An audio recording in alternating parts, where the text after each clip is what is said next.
every time I see that picture of me with that mustache, I'm like, it wasn't taken that long ago, but I'm like, I haven't been able to grow a mustache like that since then. And I don't know what the deal with that is. I don't know if I, edited the photo. But, yeah, thanks so much for showing up. Oh, another thing about Kova Coffee, if you go at least to their one on Hawthorne, they carry this amazing cream cheese brioche, courtesy of Little T Bakery. And it's flipping awesome, particularly with their coffee. So shout out. How is everyone today? Oh, fantastic! Yeah. So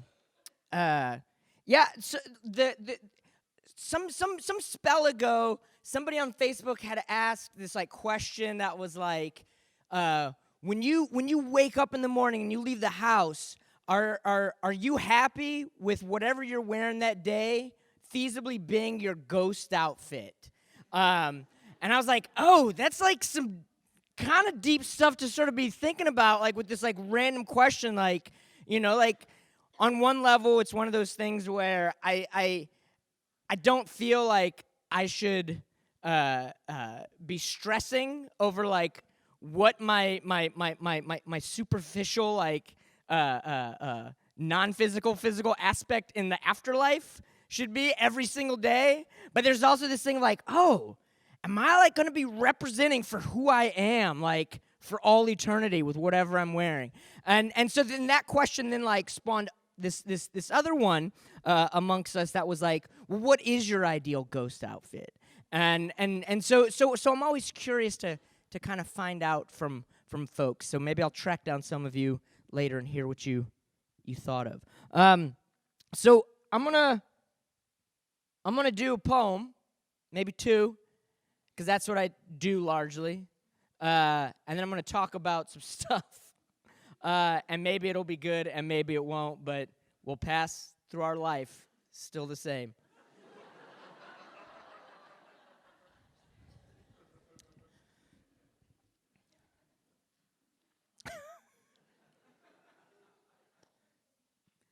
High-five me with your heart. High-thousand me with your hearts. I know you have many of them. We all love many things. I love cheeseburgers.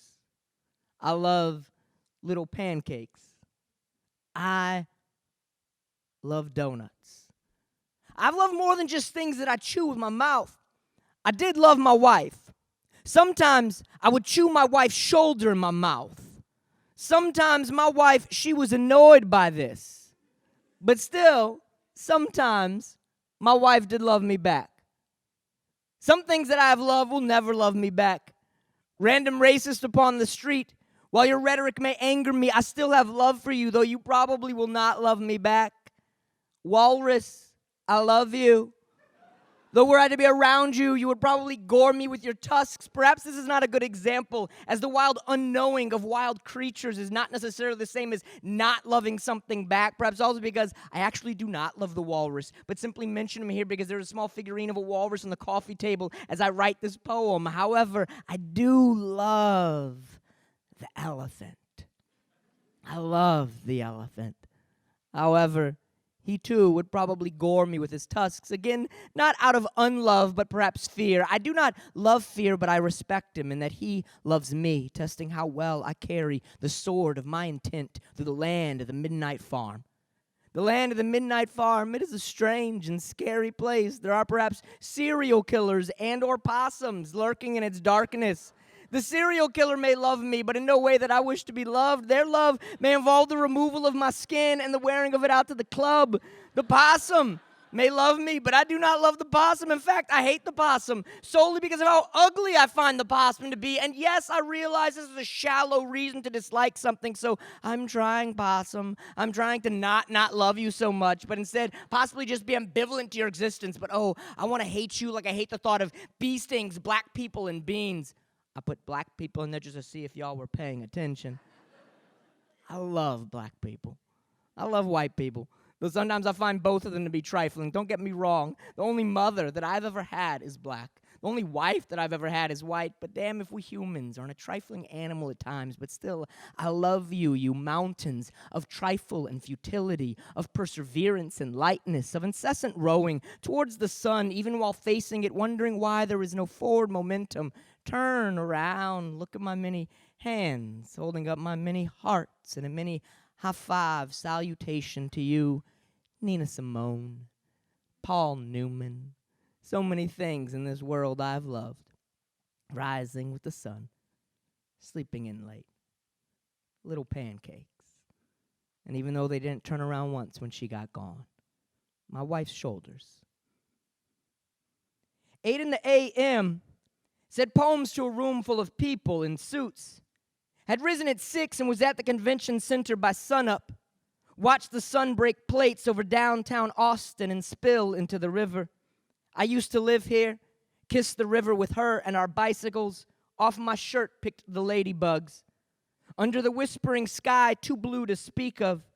Ate burgers, dripped all over my hands. I night biked through my old neighborhood. Came upon the amber porch at Annie's, a Halloween party overflowing with lights and bodies, both with their ochre filaments glowing. Like joyful soil in a repurposed urn, we spilled out like that morning sun.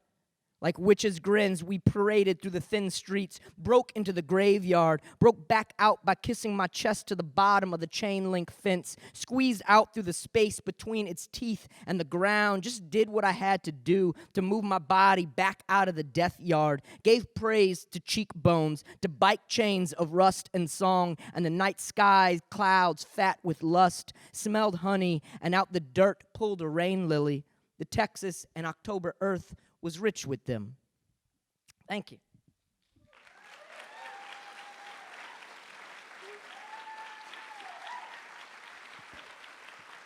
So,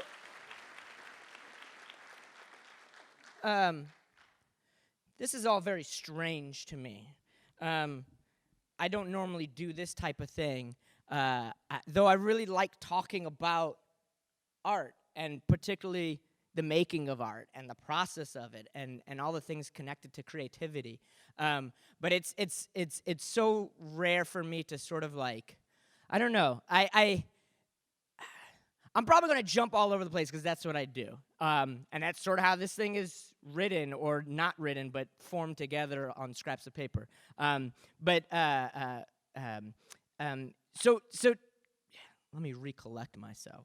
My therapist tells me that I am an external thinker, and that I figure out the things that I am trying to say by saying them, and which actually figures into what I'm going to talk to you all about today. So that's good. I intended that. So just right quick, the reason why I wanted to start my time, which is rapidly diminishing, with poems is for a few reasons. One is just that, like, I don't know, everything in life should probably start with poetry, just in a general basis. But I also wanted to share with y'all an aspect of the work that I do, which there's a number of different art making that I have a relationship to, but definitely writing poems and performing them is the majority of what I do, because it is what puts food on my table, and so that is the thing that I'm most often engaged with over the years, and it also gives me a little bit of a comfortable entry into perhaps the next 20 or 30 minutes of discomfort. So it gives me permission, I guess, to be uncertain, because I'm starting from a place of like, all right, let's come into this space and like see what happens together. The last two things is just simply that it, as I'll talk about in a little bit, what I just did and what I tend to do on a not a day-to-day basis, but on a regular basis, is connected to flow. And lastly, that, entering into doing poems on a stage, or re-engaging with whatever art I'm doing, in a similar fashion to how it was birthed, allows me to re-engage with that same rhythm. And thus it yields new discoveries each time I pick it back up, even though it's quote unquote already fully formed. So let's see. Next, next we will. So this idea of flow is interesting to me. Caitlin was like 3 weeks ago, maybe 4. I don't know. She was like, "Hey, so I know like when we talked, I told you that sometimes like the theme that we want to maybe like connect with our speakers might not happen for 15 years, and I'll holler back at some point." And she's like, "Hey, by the way, so there's this thing happening in 3 weeks called Flow. Would you like to do it?" And I was like, "All right, let's do this." And so the thing that I think is interesting about, I don't know, Flow, is like it's one of those things that is so, I feel like it's so like right on, but then it's also like just feels weird to like talk about sometimes. Because like on one level it feels like super new agey and metaphysical, and then on another level it just sounds like, I don't know, very like, I don't know, almost bro-ish. Like just like charts on a board of like, all right, if we start at this point we'll end up with the frickin' Mona Lisa or something. Like it just feels like too much by the book. And so I was, as all great speeches, great talks like start, they always go to the definition of the word. And I normally wouldn't share it because it's just sort of like a trite, cliched thing. But like the definition I read for it was like super interesting to me. And it was basically like, what was it? It was like to flow with, to move with, continual change among constituent particles. And I was like, that's so dope, because it's like, I think like when we engage with making work, with making art, with engaging with our creative centers, there's very often this element where at some point, some part of ourselves takes the reins that is looking at this finish line, is looking at this completion, this product, this artwork. And I love this idea that like that there's this continual change, and to have that be connected to this idea of flow, that here's this thing that perhaps we submerge ourselves into to be unsure about because there's this continual change happening around us. Feels very like different, and perhaps like the opposite of like the other thing that I just said, of it being like this finished completion. And so like for me that's really, really fascinating because like I don't believe that when I say I don't believe, I mean that literally like like we are all different people and we all have different approaches to like how we engage with our process. And so for me, like I don't believe that for me like that that anything is static. I don't find like the work that I'm drawn to making and drawn to sharing with people is going to sit and arrive at a spot. That like to me like a finished piece of artwork, like the artwork itself is the act of the work like leading to the art. The finished thing is just like a tangible expression of it. It's just like an echo of what the actual voice is saying to you. And so like that static arrival to me is like, I don't know, not that it's like the least interesting part of it, but if like there's no signs, no showing of what that traveling was, what that continual change was to arrive at this place, then I'm less drawn to being engaged with whatever the artist is trying to share with me. There's this quote like from Bowie. I feel like I first heard it from. I keep associating this rapper named Rory who used to go by Milo. I keep associating with him, but maybe he didn't share with me. I don't know. But like essentially, like Bowie said something along the lines of like, you need to go further into the water, and like the place where you start, like your feet aren't quite touching the bottom, like that's where you want to be because that's where the exciting stuff starts to happen. And Rory, to my recollection, was speaking about this with regards to like being on stage, and that's something that I think is really, really fascinating to me. You know, like that I'm not interested so much with like creating work that I'm familiar with, creating work that I know what it yields. I want to be discovering stuff. The whole purpose of me sitting down and writing, the whole purpose of me sitting down and drawing or picking up a paintbrush and attacking a canvas is because like I don't know what the thing is going to be, and it's going to reveal itself to me. Just like this external thinking, you know, that I'm going to figure out what are the things inside of me by submitting myself to them.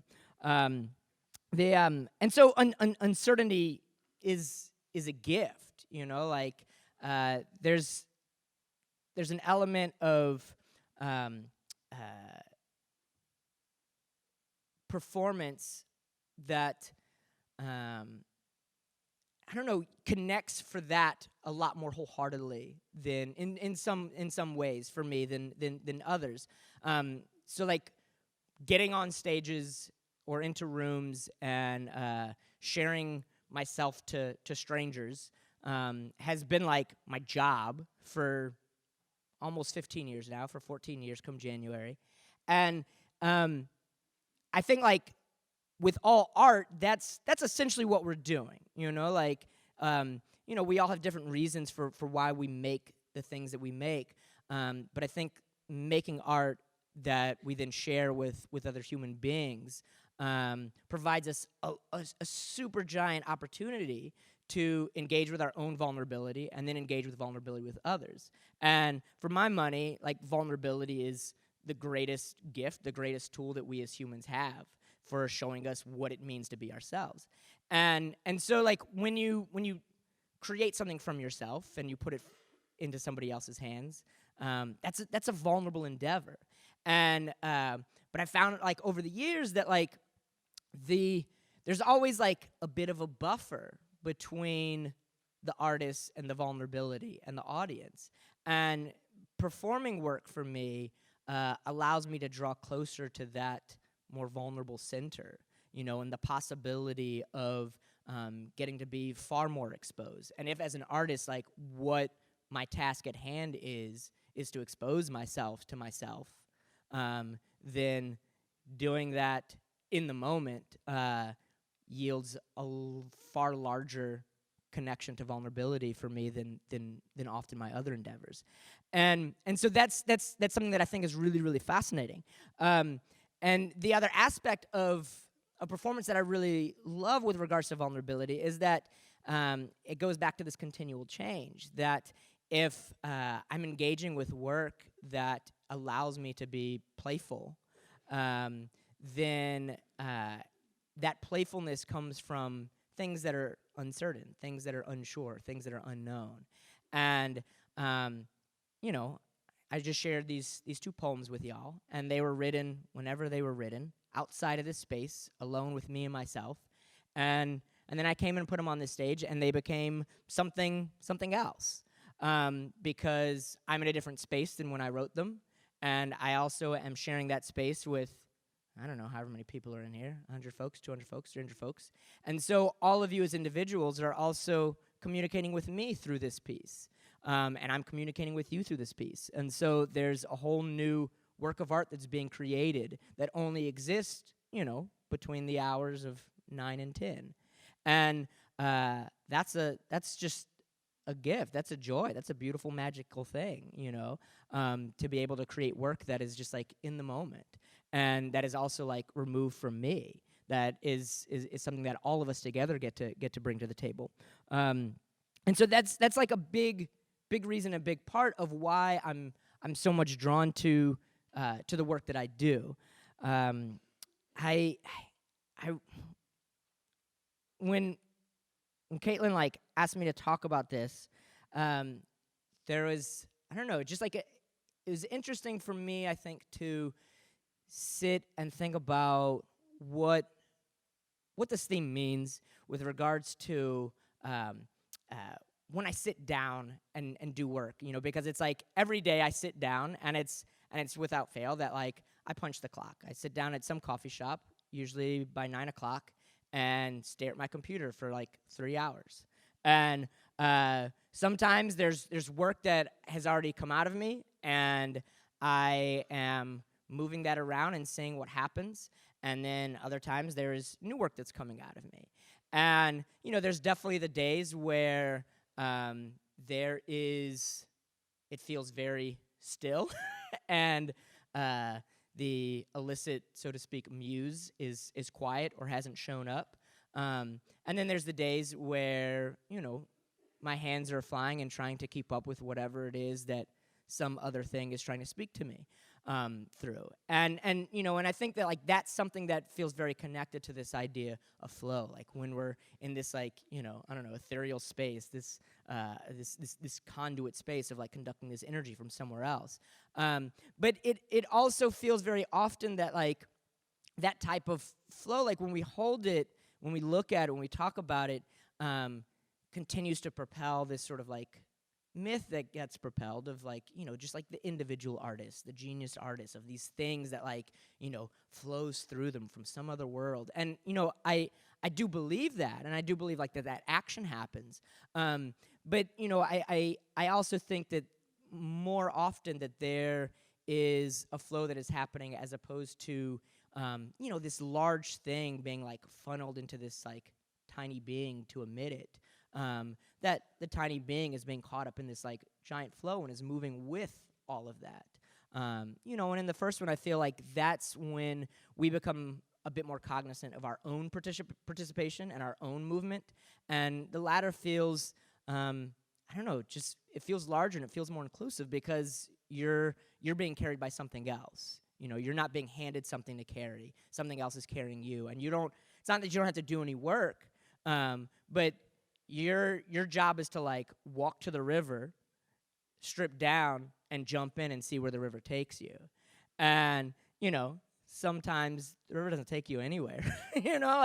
But other times when you stop fighting against the current, you don't know where you end up. And that's where the magic to me happens. Because then there's something new that I'm allowed to then respond to. I was watching this, not all of it because it's very long and I don't have the attention for it these days, but I was watching some of that new Scorsese documentary about Bob Dylan and the Rolling Thunder Review. And there's this part where Dylan is, like, talking about how people always talk about, like, needing to find themselves, and he's talking about how it's not about that, it's about creating yourself. And I thought that was, like, really, really interesting, because I'm definitely a person that's always trying to find myself, and not just find myself, but find everything around me. And I don't think it's like this, like, either or situation. I think we're different people, and so we come, all of us individually come to the table with different things. But it just gave me pause to reflect on, like, all right, well, what is there a difference, like, with the creative act of, like, creating something versus finding something, and what does that mean? And I was thinking about how pretty much, like, I will often say to folks that I write purely so that I can have something to edit, so to speak. I write so that I have something to play with, something that I can be in conversation with. So, like, everything to me is a found object. Everything to me is something that is not necessarily mine, even if it came out of my brain, out of my heart, onto my page. That's not the end goal. The end goal is to, like, all right, I stepped into this river, and allowed this thing to carry me to somewhere else. And upon arrival, I stepped out of the water, and there's all these things that the river's given me, whether that's, like, pockets full of rocks, whether that's, like, the water in my skin, whether that's, like, views of new trees and birds flying by.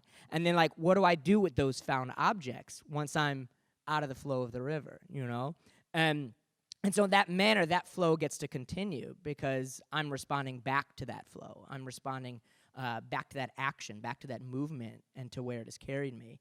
And that, for me at least, is, like, how I'm able to exist in my art-making process. One of the questions that I thought later that maybe I should have asked y'all, because it's a question that has recently been in my brain over the last like couple months as I've been thinking about like these kind of similar topics for today. Is that like, in the process and journey of creating work, of creating art, of engaging with our creativity, there's generally a starting point, a middle point, a finish, and then whatever happens afterwards.